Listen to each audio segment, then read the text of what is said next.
El escenario de la primera parte es fundamental para establecer el conflicto central de la historia. Nos ubicamos en el territorio apache, en Arizona. Durante las últimas décadas del siglo XIX, este es un periodo histórico cargado de tensión, dolor y transición forzada. El avance de colonos, ganaderos y el ejército de los Estados Unidos sobre las tierras nativas ha creado una frontera violenta e inestable, una verdadera tierra de nadie, donde la desconfianza es la moneda común y los encuentros suelen terminar en conflicto. No es solo un escenario físico, sino un paisaje humano fracturado por el miedo, los prejuicios y el trauma histórico. En este mundo hostil se introduce a Aiyana, nuestra protagonista. Con 18 años, pertenece a una generación atrapada entre la preservación de las tradiciones de su pueblo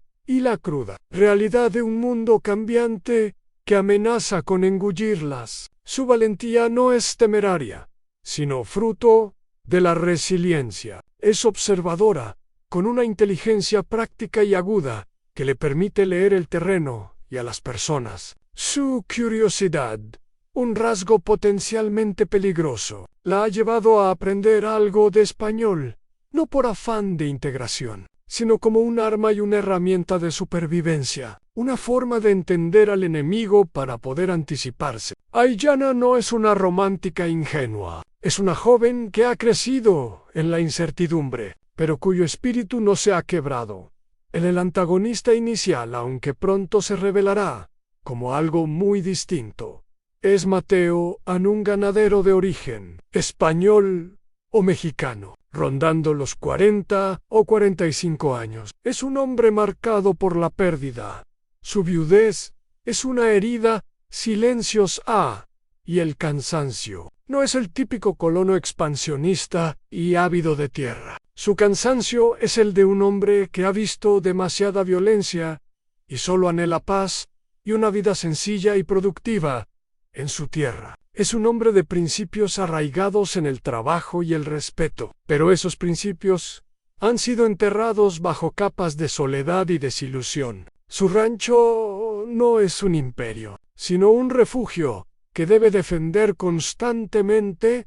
El conflicto inicial estalla con un incidente aparentemente pequeño, pero cargado de significado, un malentendido en los límites del rancho. Tal vez unos jóvenes apaches, en un acto de desafío o necesidad, se llevan un par de cabezas de ganado o son sorprendidos en un área que Mateo considera suya. La reacción no es inmediatamente violenta, pero sí firme. Mateo, con la ayuda de algunos vaqueros, logra capturar al grupo. Entre ellos está Aiyana, quien probablemente estaba intentando mediar o simplemente fue atrapada en la situación en él.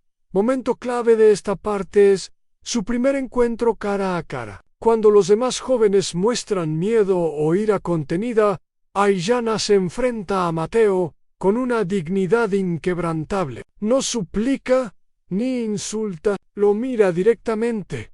Habla en su español, imperfecto pero claro, y quizás le recuerda que está en tierra apache, o simplemente cuestiona su acción con lógica fría. Esta reacción inesperada, serena y poderosa es lo que hace que Mateo la vea. Realmente la vea, no como una salvaje anónima, sino como una persona. Esa chispa de reconocimiento humano, en medio del conflicto tribal, es el primer y más crucial paso en su viaje. No es amor a primera vista, sino el impacto de una individualidad feroz que rompe el estereotipo, sembrando la semilla de una curiosidad que derivará en respeto y finalmente en amor. La frontera entre sus dos mundos, por un instante, se hace permeable en el ambiente de la segunda parte.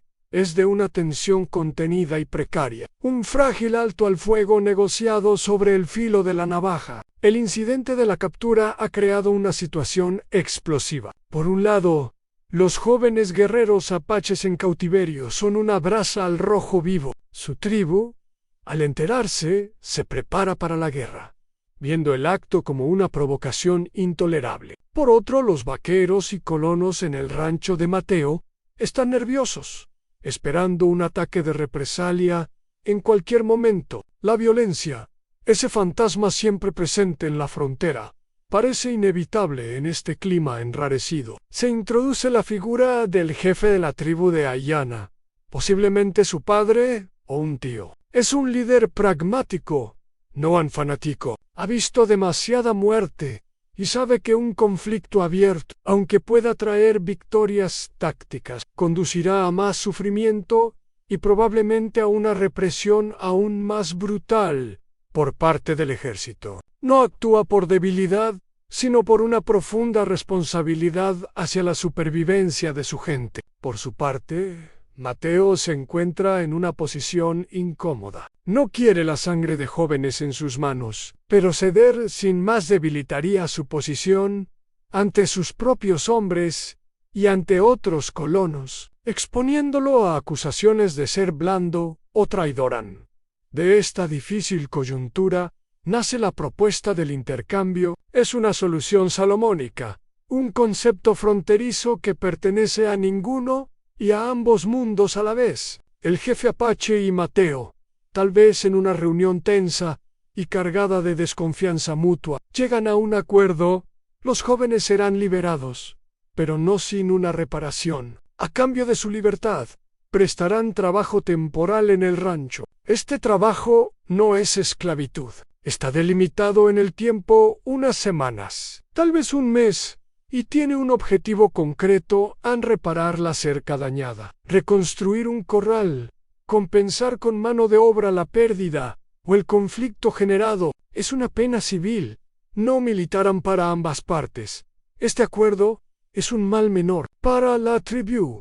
Salva a sus jóvenes y evita una guerra inmediata, preservando su fuerza. Para Mateo, obtiene una reparación tangible y, en teoría, desactiva la bomba de tiempo. Sin embargo, el elemento crucial y el verdadero motor narrativo de esta parte es la elección de Ayana como intermediaria. Su dominio básico del español la convierte en la pieza clave del intercambio. No es solo una trabajadora más, es el puente de comunicación, la traductora, la intérprete no solo de palabras, sino de intenciones y gestos. Este rol la coloca en una posición única y aislada. Para su tribu, su nueva cercanía con los Nacayí, los mexicanos ancolonos, la sitúa en un límite ambiguo. Para los hombres de Mateo, es una presencia extraña y sospechosa, una india que escucha y entiende demasiado. Pero para Ayana, este intercambio es una puerta que se abre de golpe a un mundo que solo había vislumbrado desde la distancia. Deja de ser un concepto abstracto los ganaderos para convertirse en una realidad concreta de rutinas, herramientas, sonidos y olores. Y, lo más importante, comienza a observar a Mateo no como un antagonista, sino como un hombre en su elemento, trabajando la tierra con una paciencia que le sorprende, dirigiendo a sus hombres con una autoridad serena, mostrando un respeto por el ganado y el terreno que, aunque diferente, resuena con su propia comprensión del mundo natural. La semilla del respeto, plantada en la parte 1, comienza a germinar en el terreno inesperado de este intercambio forzado. A la tercera parte traslada la acción del campo de batalla social al terreno íntimo y lento del entendimiento mutuo. El intercambio deja de ser un simple acuerdo transaccional y comienza a transformarse en una experiencia compartida, construida no con discursos, sino con acciones y observaciones minuciosas. El escenario ya no es el punto de conflicto en la frontera, sino la vida cotidiana del rancho a los corrales polvorientos bajo el sol de la mañana, la sombra del granero, el ritmo pausado de las tareas. Es en esta normalidad forzada donde se derriban, ladrillo a ladrillo, los muros del prejuicio a la comunicación entre Ayana y Mateo. En esta etapa es esencialmente no verbal o precariamente verbal. Se inicia de manera práctica y funcional. Tal vez Mateo, notando su inteligencia, le muestra cómo atar un nudo corredizo que no lastime al becerro, cómo balancear el peso al cargar un costal, o el punto exacto donde un poste de la cerca debe ir hincado para resistir el viento. Sus explicaciones son breves, demostrativas, carentes de la verbosidad de un maestro, pero llenas de una precisión adquirida con años de experiencia. Ayanna, a su vez, responde no con palabras de agradecimiento, sino con una aplicación rápida y competente. Aprende con una velocidad que él no puede dejar de notar. Pero el verdadero giro, el momento en que la dinámica deja de ser unidireccional, el colono instruye a la nativa, ocurre cuando Ayanna comienza a compartir su propio saber. Puede ser un día en que un animal se muestra inquieto y ella, leyendo signos invisibles para Mateo, señala una serpiente de cascabel escondida entre las rocas, o cuando Mateo lucha con una planta parásita que estrangula un árbol frutal, y ella, sin decir nada, toma un cuchillo y muestra cómo cortarla de una forma que impide su regreso, un conocimiento antiguo de su pueblo. Tal vez señala las nubes en el horizonte y, con un gesto, predice un cambio de viento que Mateo sabe es certero. Estos intercambios de conocimientos son puentes silenciosos que se tienden sobre el abismo cultural. Cada uno revela una competencia profunda y un respeto por el mundo natural. Mateo no enseña por condescendencia, enseña porque es su forma de ser. Ayanna no comparte por sumisión. Lo hace porque su conocimiento es parte de su identidad. Y, en este contexto extraño, es la única moneda de verdadero valor que posee Anei. A través de estos actos, el respeto mutuo se cristaliza y se llena de matices. Él deja de verla como la joven apache y comienza a verla como Ayanna, una persona de una agudeza excepcional, serena, digna y fuerte. Admira la gracia con la que se mueve, la economía de sus gestos, la inteligencia profunda de sus ojos observadores. Ella, por su parte, comienza a discernir al hombre detrás del ganadero. Ve la tristeza que a veces nubla su mirada cuando piensa que no lo observan. La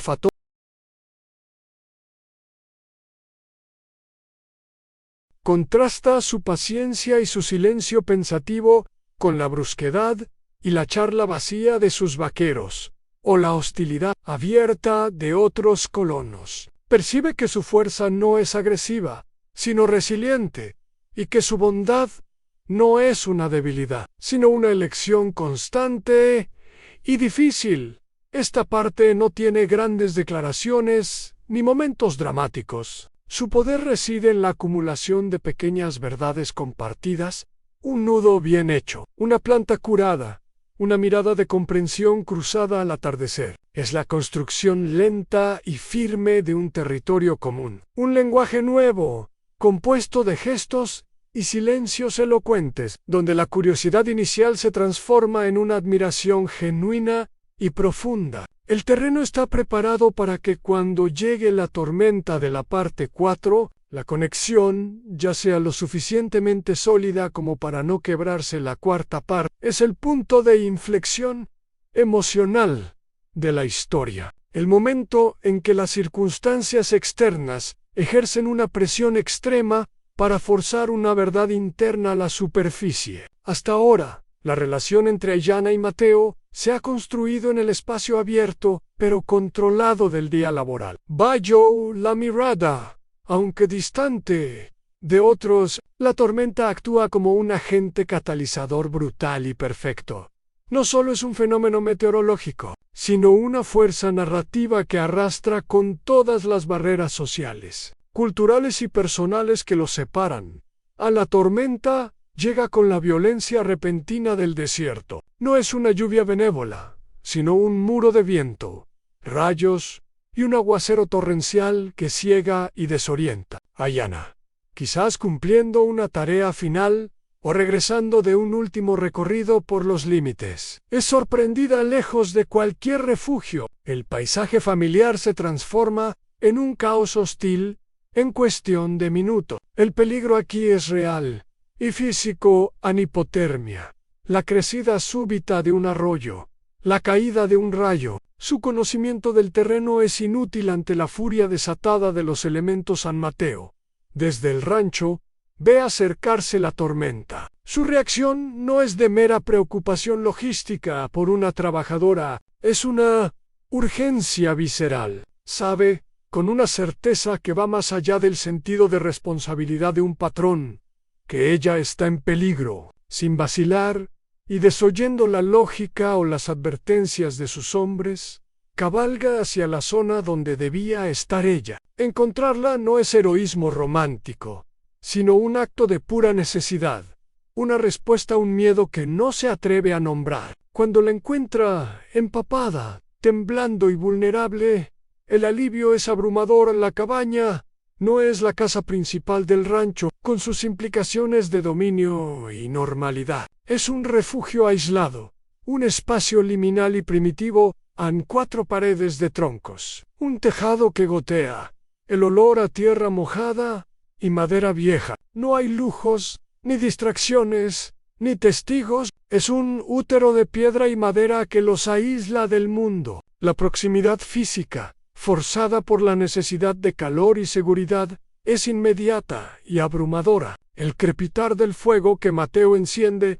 se convierte en el latido de la escena, iluminando sus rostros con destellos anaranjados, alargando las sombras. En este crispado, la conversación ya no puede girar en torno a las tareas del rancho. La intimidad forzada rompe los últimos diques. Quizás es él quien, al verla temblar, le ofrece una manta seca y su mano roza la suya. ¿O es ella quien, al devolverle la mirada cargada de gratitud y algo más, le hace una pregunta directa sobre la tristeza que siempre lleva consigo? Hablan de sus pérdidas. Ayana menciona a su familia: padre, hermanos perdidos en escaramuzas o en la larga guerra de desgaste contra el ejército. Mateo, quizás por primera vez desde que murió su esposa, habla de ella, no con un discurso elaborado, sino con palabras sencillas y cargadas de un dolor que el tiempo no ha cerrado. Describe la soledad de la casa, el vacío que el trabajo no logra llenar. Es en este intercambio de dolores donde la conexión emocional se profundiza de un salto cualitativo. Dejan de ser el ganadero y la joven apache. Son 2 almas heridas por la vida, encontrando un reflejo inesperado de su propia soledad en los ojos del otro. La admiración y el respeto mutuo se cargan ahora de una empatía profunda y conmovedora. Y entonces, en un silencio cargado, quizás después de que un trueno particularmente fuerte haga que ella se estremezca o que él se acerque instintivamente, nace la atracción. No es un arrebato pasional, sino el reconocimiento físico de una verdad emocional ya establecida. Un roce que se prolonga, una mirada sostenida que ya no se desvía, el aire electrizado entre ellos que compite con la tormenta exterior. Es una chispa que prende en la yesca seca de meses de soledad y años de contención. No se confiesa con palabras, eso vendría después, pero se imprime en el espacio entre sus cuerpos, en la forma en que el nombre del otro parece cargarse de un nuevo peso en la boca. La tormenta los aísla, los iguala en su vulnerabilidad y les brinda el permiso, fugaz y poderoso, de dejar caer todas las máscaras. Cuando la lluvia amaine, nada entre ellos volverá a ser lo mismo. Han cruzado juntos un umbral del que no hay vuelta atrás. La 5ª parte marca el inicio de una agonía silenciosa, el doloroso precio de la conexión forjada en la tormenta. La tormenta física ha pasado, pero la emocional apenas comienza. La separation, inexorable por las condiciones del intercambio, no es un simple regreso a lo conocido, sino un destierro interno para ambos personajes. La cabaña los había unido en un universo paralelo. Ahora son expulsados de nuevo a sus respectivos mundos, que de repente se sienten extraños, pequeños y llenos de miradas acusadoras. Para Ayana, El regreso a su tribu es amargo. Las bienvenidas, los abrazos de su familia, el olor familiar del fuego del campamento, todo ha perdido su color. Participa en las tareas cotidianas, curtir pils, recoger hierbas, preparar la comida, pero sus movimientos son automáticos. Su mente ausente ya no es la misma. El rancho, la paciencia de Mateo, la confesión en la cabaña han abierto una ventana en su alma a un paisaje emocional que su cultura no tiene un mapa para navegar. Su corazón está dividido de una manera agonizante. Por un lado, el amor y la lealtad inquebrantable hacia su familia y su pueblo, el orgullo de su identidad, el consuelo de las tradiciones. Por otro, un hombre que representa en teoría al enemigo, pero que en la práctica le ha mostrado una bondad, un respeto y una tristeza que resonaron con la suya propia. Ella no elige a Mateo sobre su pueblo, más bien, su corazón se ha expandido para incluirlo, y esa expansión la hace sentirse alienada en el único lugar que siempre había llamado hogar. Observa a los jóvenes guerreros con sus bravatas y su odio sencillo, y ya no puede compartirlo. Su silencio y sus miradas perdidas hacia el horizonte donde está el rancho no pasan desapercibidos en paralelo. Mateo experimenta una soledad amplificada. El rancho, antes su refugio y su proyecto de vida, se siente ahora como una cárcel de recuerdos vacíos. La casa principal, donde antes solo resonaban los pasos de su duelo, ahora parece gritar la ausencia de ella. Cada rincón le recuerda un momento compartido, a la cerca que ayudó a reparar, el árbol al que señaló una planta medicinal, el camino por el que cabalgó para rescatarla. Su rutina se ha vuelto insoportable, porque ha probado, aunque sea brevemente, una forma diferente de habitar ese espacio, no en solitario, sino en una compañía silenciosa y significativa. Sabe que lo que siente es, en el mejor de los casos, una locura prohibida por las leyes no escritas de ambos bandos. Para los suyos, sería la traición última mezclar su sangre y su vida con una india. Para los de ella, sería la perdición y la deshonra. Es un amor que parece condenado desde su concepción, un deseo que solo puede generar dolor y violencia.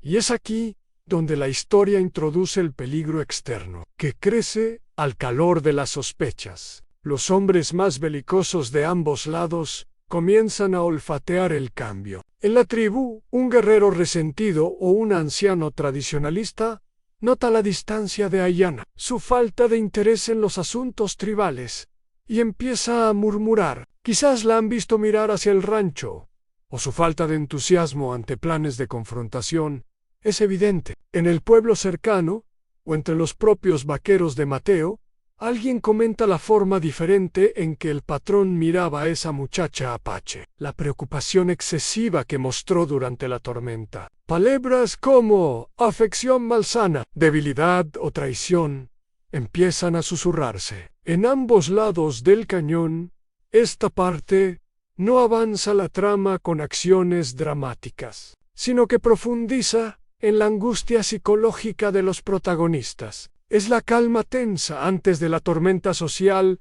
donde el conflicto ya no es contra el otro, sino dentro de uno mismo y contra las rígidas paredes de los mundos que los contienen. Aiyana y Mateo están atrapados en una celda dual, la de su propia conciencia y la de las expectativas de sus comunidades. El amor, en lugar de liberarlos, inicialmente los encarcela más profundamente. El escenario está listo para que un acto externo, la chispa de la parte 6, obligue a ese conflicto interno a estallar.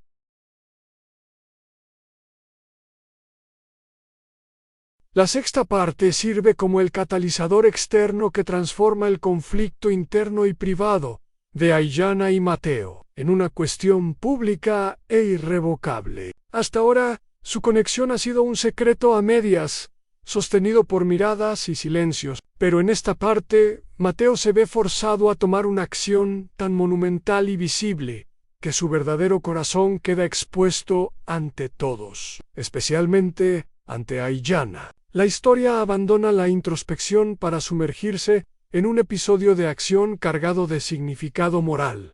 El peligro ya no es abstracto, los prejuicios, las murmuraciones, se materializa en la figura de los cazadores de recompensas. Estos hombres no son colonos establecidos ni soldados con una disciplina aunque sea brutal. Son lobos sueltos, mercenarios de la frontera, motivados por la codicia y a menudo por un sadismo racial. Su ataque al campamento apache no es una batalla por tierra o por honor, es una incursión predatoria para robar el bien más valioso después de las vidas a los caballos. Su método es la sorpresa, la crueldad y la rapidez, sin interés en enfrentamientos prolongados. Representan la peor cara del mundo colono, la antiética absoluta frente a la que Mateo, a pesar de todo, se ha situado. La noticia del ataque llega a Mateo por algún medio, tal vez un vaquero con un mínimo de escrúpulos que oyó a los cazadores fanfarronear en el pueblo, o el sonido lejano de los disparos en la quietud de la noche. En este momento, Mateo enfrenta una decisión crítica. La opción lógica, la esperada por su mundo, sería no hacer nada. Podría incluso justificarlo Anson. Problemas entre indios y forajidos, no míos. Algunos de sus hombres quizás lo animarían a mirar para otro lado o incluso a alegrarse de que los salvajes se maten entre sí, pero Mateo actúa. Y lo hace no como un guerrero, sino utilizando su influencia como ganadero respetado. No carga solo con un rifle a rescatar a Illana en un acto de romanticismo temerario. Enk probablemente reúne a sus vaqueros más leales, hombres que lo respetan a él más que a los prejuicios generalizados, y cabalga hacia el campamento. Al llegar, no se suma a la matanza. En cambio, se interpone, usa su autoridad, su estatus de hombre blanco en ese contexto, para detener la masacre. Quizás amenaza con denunciar a los cazadores, a las autoridades legales, aunque éstas sean distantes y parciales, o les ofrece una compensación por los caballos que supere la recompensa por cueros cabelludos. Su intervención es un acto de valor civil y moral, no militar. Arriesga su vida, su reputación y la paz de su rancho por un principio a la injusticia que se está cometiendo. Ampara a Illana, que está en el campamento defendiéndose del ataque. Este momento es una revelación cataclísmica. Ver a Mateo aparecer en medio del caos, no como un atacante más, sino como un elemento de orden y contención, rompe todos los esquemas posibles. Él no está allí por su tribu en abstracto, está allí porque ella está allí, y porque lo que está ocurriendo es un mal absoluto. Pero su acción trasciende lo personal. Se arriesga por su gente. Este es el detalle crucial. No es solo que la ame a ella, es que respeta y defiende la vida de los suyos. En ese instante, para Illana, Mateo deja de ser el ganadero maduro o el hombre de otro mundo. Se convierte en el hombre que cruzó la línea de fuego, no para conquistar, sino para proteger. Su valentía no nace de la ira, sino de la convicción. Este acto es la prueba definitiva, la acción que habla más fuerte que cualquier palabra susurrada en una cabaña. Derriba las últimas barreras de duda, miedo y lealtad, dividida en el corazón de Illana. Si él está dispuesto a traicionar las expectativas de su propio mundo y a enfrentar el peligro físico por lo que es correcto, entonces el amor que sienten ya no es un sentimiento secreto y vergonzante, sino una verdad poderosa y digna de ser defendida sin importar el costo. La traición que Mateo comete ante los ojos de su mundo es, ante los ojos de Illana y para la historia, el acto de valor más auténtico. Ahora, no hay vuelta atrás. El secreto ha estallado a la luz de los fogonazos, y los protagonistas deben enfrentar las consecuencias. La séptima parte es el núcleo emocional de la historia, el momento en el que el silencio, la acción y el sentimiento encuentran por fin su voz. Tras el acto público de valentía y traición, según las miradas de la parte 6, La situación es insostenible. El secreto es un ruido ensordecedor. Ayana y Mateo ya no pueden funcionar en la mentira de la normalidad. Necesitan verse, pero el rancho y el campamento son territorios vigilados, cargados de sospechas y hostilidad latente. Por eso, su encuentro debe darse en un lugar neutral. Un espacio que no pertenezca a ninguno de los dos mundos en conflicto, quizás un cañón apartado que Ayana conoce, una cueva al abrigo de los riscos, o un claro junto a un arroyo lejano que solo los animales frecuentan. Este escenario simboliza el limbo en el que se encuentran sus corazones, ya no pertenecen a sus orígenes, pero aún no han forjado un hogar común. La reunión está cargada de una urgencia febril. No hay preámbulos sociales, ni espacio para la timidez. El peligro los rodea y la emoción los desborda. En cuanto se ven, la negación se hace imposible. Tal vez sea un abrazo desesperado y silencioso primero, un contacto físico que confirma que el otro está a salvo tras la violencia. Luego, las palabras, contenidas durante tanto tiempo, brotan torrencialmente. No son palabras pulidas ni declamaciones poéticas, sino confesiones directas, cargadas del miedo y la maravilla que han estado sintiendo. No puedo dejar de pensar en ti. He estado perdido desde que te fuiste. Al verte en peligro, supe que no podía vivir sin intentar protegerte. Sus sentimientos, por fin, son nombrados. Es en este clímax de sinceridad vulnerable donde Mateo revela el significado completo de esperanza. Hasta ahora, para Ayana, era solo una palabra en español, un nombre bonito pero abstracto. Mateo se lo explica. Esperanza es, en primer lugar, el nombre de su rancho. No un nombre casual, sino una elección consciente hecha en un pasado más inocente, quizás con su esposa fallecida, para nombrar el anhelo de un futuro mejor, de un hogar pacífico en tierra hostil. Pero con el tiempo, esa esperanza se había apagado, secuestrada por la soledad, el trabajo arduo y la tristeza. Se había convertido en una ironía, en el nombre de un lugar donde ya no había lugar para la ilusión entonces. Mirándola a los ojos, en medio de la nada que es su único refugio, Mateo le dice la línea crucial: tú me has dado de nuevo la esperanza. Esta declaración es monumental. No le dice solo te amo, le dice: tú has rescatado mi razón para soñar, has devuelto el significado a mi hogar, has encendido de nuevo la luz de un futuro que creía perdido. En ella, esperanza deja de ser un recuerdo nostálgico o un nombre en un letrero. Se convierte en una promesa viva, en un sentimiento encarnado en la persona de Ayana. Él no la ve como una joven que lo completa, sino como la fuerza que ha renacido su espíritu. Le está entregando simbólicamente las llaves de su mundo y de su corazón, y dándole a ese mundo un nuevo y profundo significado.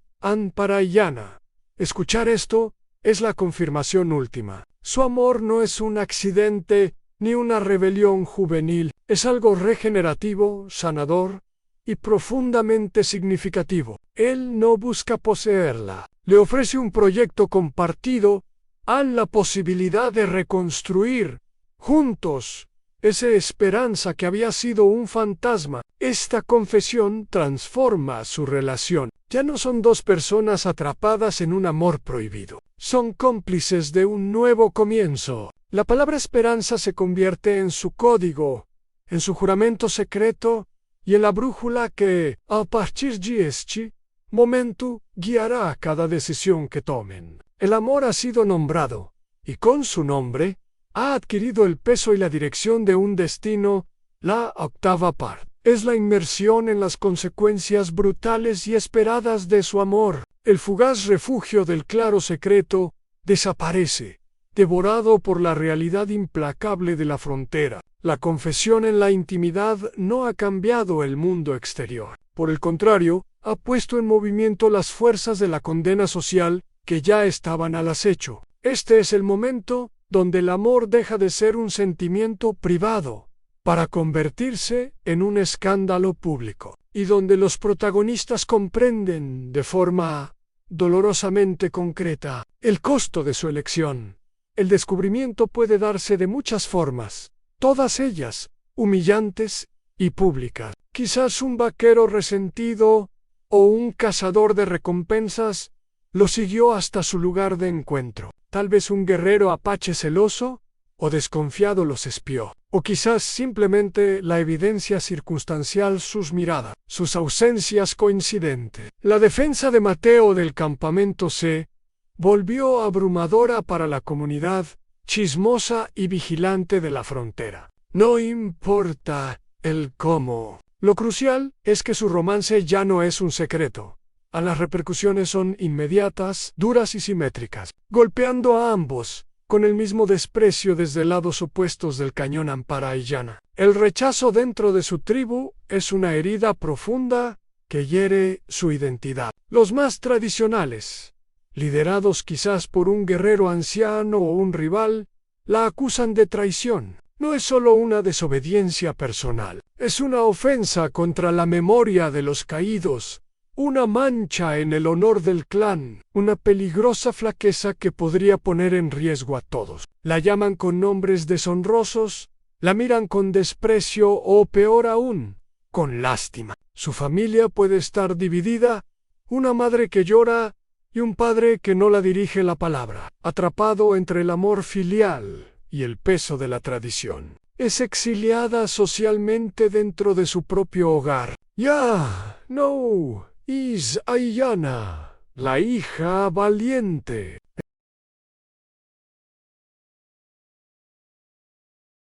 Para Mateo, el rechazo en el mundo de los colonos es igual de severo, aunque quizás más frío y económico. En el pueblo, lo que antes era respeto, se convierte en un desdén cargado de suspicacia. Lo señalan como débil, como un hombre que ha perdido la cabeza por una salvaje, traicionando su sangre y su posición. Sus vecinos ganaderos lo ven ahora como un riesgo, alguien cuyas alianzas cuestionables podrían atraer problemas, ataques de apaches enfurecidos o represalias de otros colonos. Entre sus vaqueros, la lealtad se fractura. Algunos lo seguirán por respeto personal, pero otros abandonarán el rancho, no queriendo trabajar para un amigo de los indios. Su sustento económico y su seguridad social comienzan a desmoronarse se enfrentan entonces a una elección imposible. Una disyuntiva que desgarra lo que les queda de mundo conocido,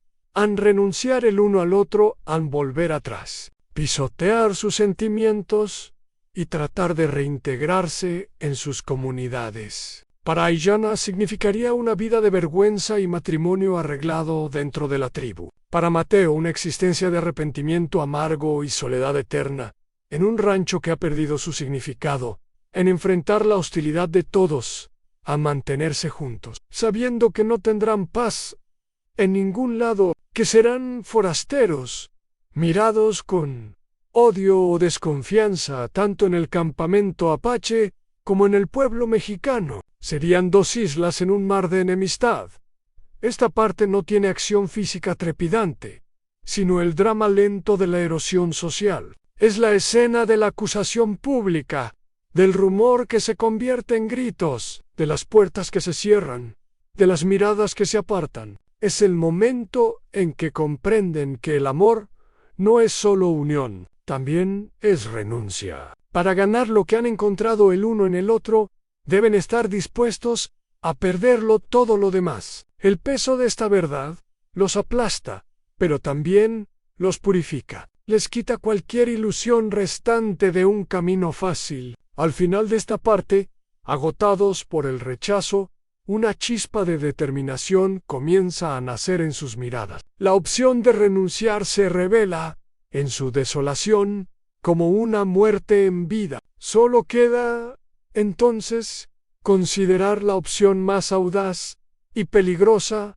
no enfrentar la hostilidad donde están, sino huir de ella, para crear un espacio propio. La semilla de la fuga, planteada en la tormenta emocional de esta parte, comienza a germinar a la novena, parte es la culminación del viaje interior de los protagonistas, el momento en que la desesperación se transforma en determinación y la reacción se convierte en acción decisiva. Después de haber probado la amargura del rechazo total, en la parte 8, Ayanna y Mateo se encuentran en un estado de claridad desgarradora. No hay más ilusiones que perder, ni puentes que quemar, ya están en llamas. La elección que enfrentan ahora no es entre dos mundos, sino entre perecer espiritualmente en los márgenes de esos mundos o arriesgarlo todo por la posibilidad de un territorio propio.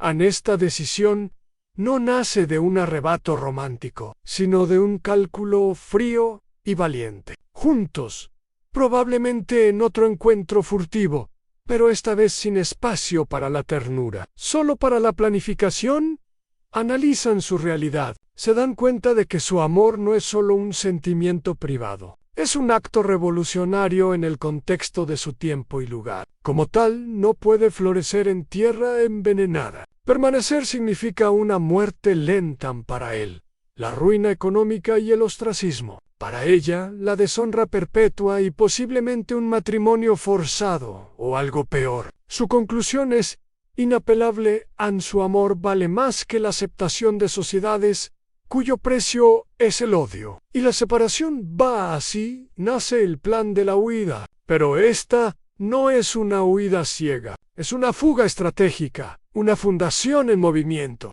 Aquí es donde los conocimientos únicos de cada uno se fusionan para crear una posibilidad concreta. Ayanna, con su conocimiento profundo de la Tierra, más allá de las zonas de conflicto, recuerda o propone un lugar, un valley remoto, escondido entre montañas o desfiladeros, de difícil acceso, que su pueblo conoce, pero que los colonos ignoran. Un lugar con agua, pasto y casa. No es un paraíso, es un refugio viable. Mateo, con su mentalidad práctica de ganadero y su conocimiento de los recursos necesarios, evalúa la posibilidad. Ve en ese valle no solo un escondite, sino el potencial para un nuevo comienzo en tierra, para un rancho pequeño, aislado, que puedan construir desde cero. Él aporta la visión de lo que podría ser. Ella aporta el conocimiento de dónde puede ser.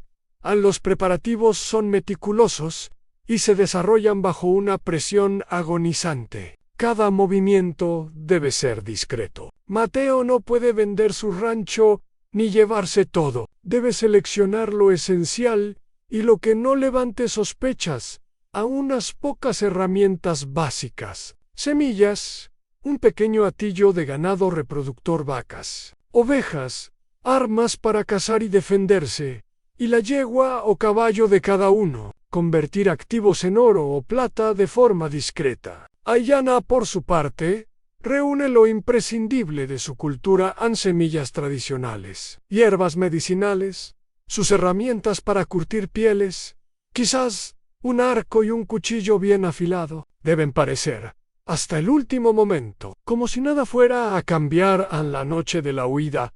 Es una secuencia cargada de suspense y una poderosa carga simbólica. No hay luna llena que los delate, solo estrellas y una oscuridad profunda que los envuelve. Dejan atrás, sin una mirada atrás, los mundos que los definieron y que luego los condenaron. Cada paso que aleja a sus caballos del rancho y del campamento es un acto de desapego radical y de fe audaz. No están huyendo de algo. Simplemente, aunque el miedo los impulsa, están cabalgando hacia una promesa promesa de ese valle y de la vida que podrían tallar en él. Esta parte cierra el capítulo de la vida que conocían. La elección está hecha. La línea se ha cruzado. Han optado por el riesgo de lo desconocido sobre la certeza de la opresión. Han elegido ser fundadores en lugar de prisioneros. Su destino ya no está escrito por sus tribus o sus vecinos. Ahora depende de su coraje, su trabajo conjunto y la tierra que los acoja. La huida no es el final, es el violento y esperanzador acto de nacimiento de su nueva vida. La 10ª parte no es un epílogo convencional, que simplemente ata cabos sueltos. Es la materialización tangible del concepto que ha dado título y alma a la historia La Esperanza. Nos traslada a un futuro cercano pero significativo, quizás un año después de la huida. El escenario ya no es la tierra de nadie del conflicto, sino un espacio creado por ellos. Un tercer territorio que es síntesis de sus dos mundos y rechazo a sus dogmas en el Valle Escondido, que Aiyana conocía, es ahora un paisaje humanizado. No is on Eden, sino un lugar de trabajo y propósito. En su centro hay un rancho en construcción, pequeño pero sólido. Las estructuras no siguen un estilo puramente colonial ni son un tipi tradicional. Es una arquitectura híbrida. La cabaña de troncos de Mateo se ha ampliado, pero quizás tiene un diseño de ventilación que Aiyana sugirió, o el corral está construido con una técnica mixta. Se llama Nueva Esperanza. El nombre no es solo un homenaje al rancho viejo, es una declaración. Es la esperanza de Mateo, renacida y replantada en tierra nueva y nutrida por el amor y la fuerza de Aiyana. La dinámica que vemos es la de una sociedad equitativa de dos. Aiyana y Mateo trabajan codo con codo, no en roles predeterminados por su género o cultura de origen, sino según sus habilidades. Ella puede estar colocando postes para una cerca, mientras él forja una herramienta en la fragua improvisada. Él cuida del ganado menor que trajeron. Ella cultiva una huerta donde mezcla semillas de maíz de su pueblo con verduras que él conoce. Han creado un espacio sincrético donde lo útil y lo querido de ambas culturas coexiste. Han un arco colgado junto a un rifle, una olla de barro tradicional junto a una sartén de hierro. El detalle más poderoso y simbólico es que Aiyana está embarazada. Este embarazo no es solo una consecuencia natural de su amor, es la encarnación física de su futura esperanza. Representa el futuro literal que están creando. Un hijo que nacerá libre de las lealtades divididas y los odios heredados que ellos tuvieron que superar. Es la semilla viva de su nuevo mundo.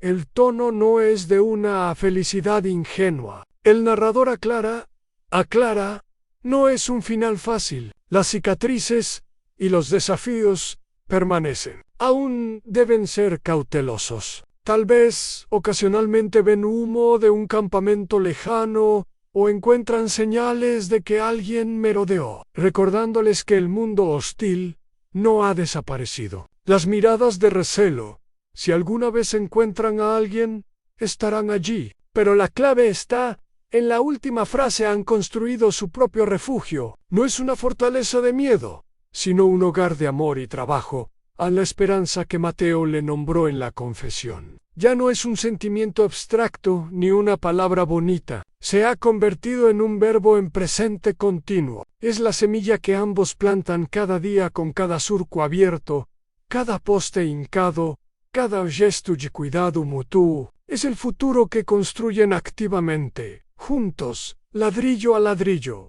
día a día, más allá de las fronteras del odio que intentaron definirlos. El círculo se cierra así. La esperanza que él había perdido y que ella le devolvió. Ahora es un proyecto común, un hijo por nacer y un rancho que florece en tierra neutral. Es un final que mira hacia adelante, lleno de la fatiga satisfecha de quienes han elegido su propio